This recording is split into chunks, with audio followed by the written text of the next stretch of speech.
right? Everyone was paying attention to me and to my belly and to my pregnancy and my experience. And now the baby's here, like, hi, I'm still here. Yeah, I was just saying, like, I felt like such resentment, like, when people came to see my baby, because it's like, dude, my baby, like, just sleeps and, like, poops. Like, I'm still here, and stop looking at my baby. My baby's not interesting. I need human. So I want to qualify it. I was saying it more when we're having maybe a mom who's not interested in particular engagement with us. It's a great tactic. Use the baby as a conduit to conversation, because from there, then start paying attention to the mom.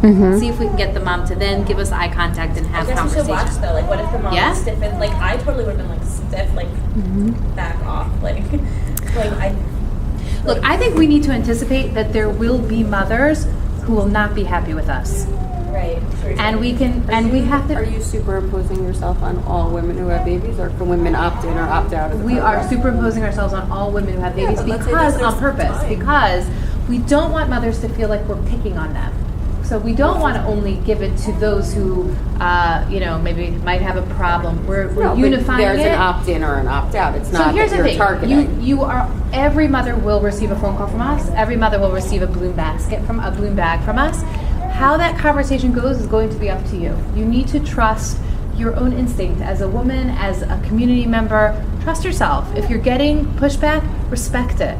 And just say, this is such a cool program. Talk about the program. It's such a great program we're a part of. And is it okay with you if I give you a call back in a couple weeks as part of our protocol?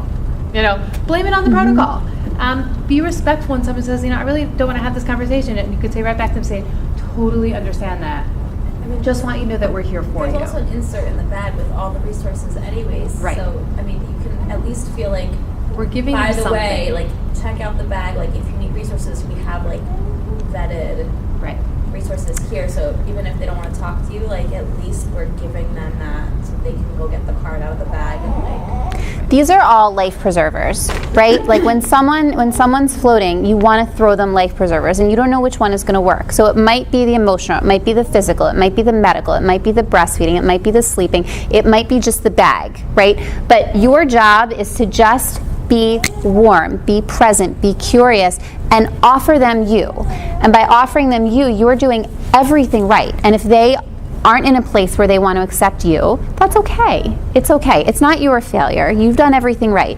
It's where they are right now. And you may hear from them again, and you may not hear from them again, but that's all. It's all okay, because the service that you're giving them is so invaluable if they decide to take advantage of it. And if not, we hope that they have other resources, or that somehow, if they need to, Devora will find them. More than likely, Devora will find them. Right. Either just by the fact that we have that there's been chatter about this program, I have gotten phone calls from 2 community members seeking support for 2 newly delivered mothers who are struggling. They just said, I'm not liking what I'm seeing. I'm concerned. This is what I'm hearing. Can you help? Can you follow up with them? What should I do? How should I approach? So just by the fact that we exist, we're helping, and that's our goal. Was that a safe question? Something that happened in our role playing. So I was the mom, and Eve was the blue ambassador. And at the end of it, he was saying how she felt ineffective, and I was like, no, I think it's something that after going through all these classes, and we think like we're so knowledgeable now, we're so empowered, we're still not therapists. So, and I don't think that we're supposed to go in as therapists, and I think that, I didn't think it was ineffective. I thought no, you were just here to be someone in the community who's here to listen. If I might need anything, or a red flag might go up for you, you might catch it, but not to come in with this mission of really feeling so powerful, which I think might be difficult, having learned everything that we've learned. But the reason that I think, if I can be bold enough to assume, the reason that you learned everything that you learned is that you're throwing those life preservers, right? If a mom mentions that she's having issues with nursing, you know that lactation consultants are available, and you know that they're accessible. If a mom starts to pique your interest as far as whether or not she's dealing with a mood or anxiety disorder, you have a resource for that. You have a resource to help her talk about her nutrition, her pediatric needs. You have some feelers that are out in the community, and some life preservers to throw her. Honestly, what we find is the best intervention to support moms is you just being there. The best intervention that I have as a therapist is being there with moms who are spilling their guts about what's going on inside their brains, what's going on inside and coming out of their bodies, And it's the privilege that I have to sit and just be in that moment. They feel that I feel privileged to get to be in that moment with them, and that in and of itself is healing. So to hear that as the Bloom ambassador, it feels like you didn't give enough. That's okay. That's okay, because as you heard from the mom in the role play, your just being present really is enough. That's powerful in itself. I'm going to ditto that comment, because I think sometimes as therapists we finish the session and we go, I didn't really do anything. But what I did was I was present. Mm-hmm. And how often are we truly present with one person paying close attention to us? I often joke, I have my opinions about, let's say, chiropractics. But for 1 hour or for 20 minutes, whatever it is, 20 minutes, someone's giving me attention, someone's touch is gentle on my body, someone is asking me how I'm feeling, does this feel good, does this hurt? There's a healing, just that. If all we do is show up, we have to honor that experience for the person who's participating in that conversation. So even as therapists, we don't have we're not really looking for like that magic, brilliant answer that we were trained to give, but by being present and listening to someone's story, being open to whatever it is that they choose to share with us, it is really enough. That's the work. The work is just in showing up. Because so many people don't have somebody showing up for them. Mm-hmm.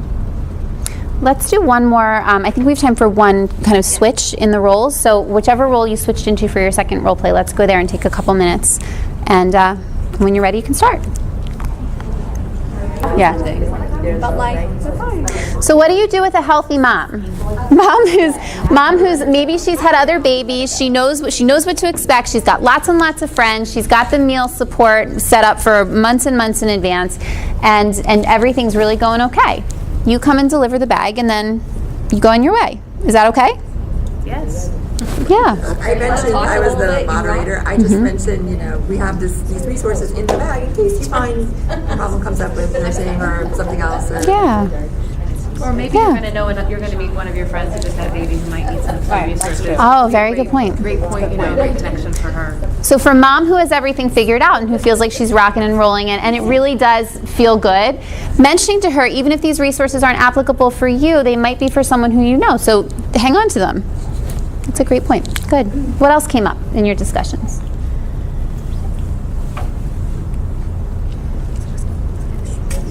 Any positive experience?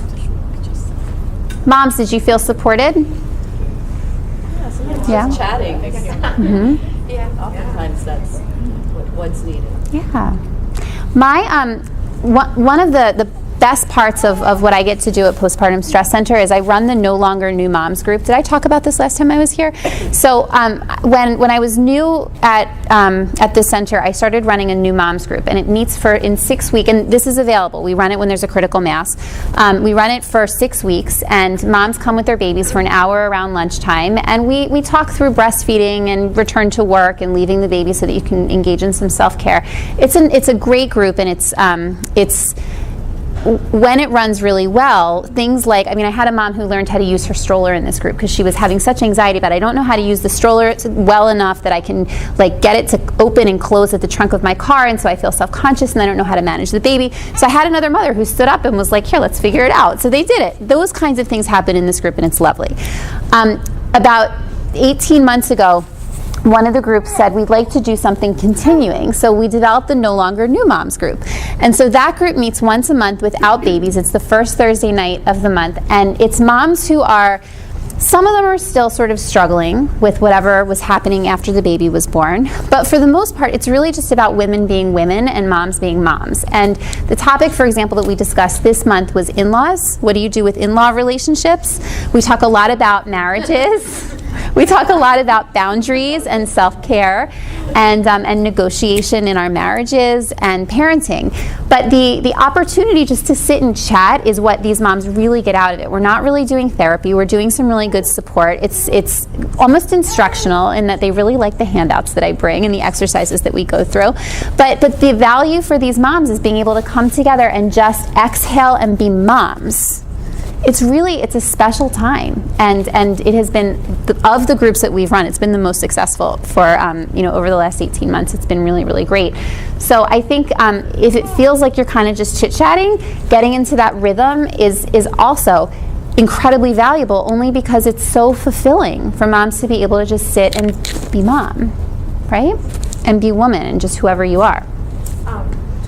So we've been doing Mom's Mornings once a month, which is just something else to mention too. Mm-hmm. It just occurred to me, why when there's a new mom, by the way, there's also these Mom's Mornings, keep your eye out, because we just had a new mom this past time, and she's a brand new mom. She had a 3-week-old. Mm-hmm. And I was at the grocery store yesterday. My kids are throwing tantrums in the middle of the thing, but she just happens to be in front of me at the grocery store.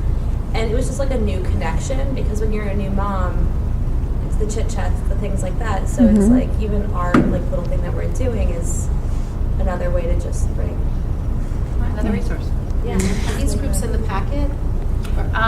We haven't scheduled them in advance. We kind of been scheduling them 1 month as we go. It's kind of But we had 10 Phone number or contact, for I good didn't idea. include them in there, but we can, because we're going to be including a list of the Bloom ambassadors anyways. So that's why we need your phone One of number. our questions, oh, by the way, did you hear about this new mom's morning? Do you want me to put you on the list so you know Right. about them? Right, good.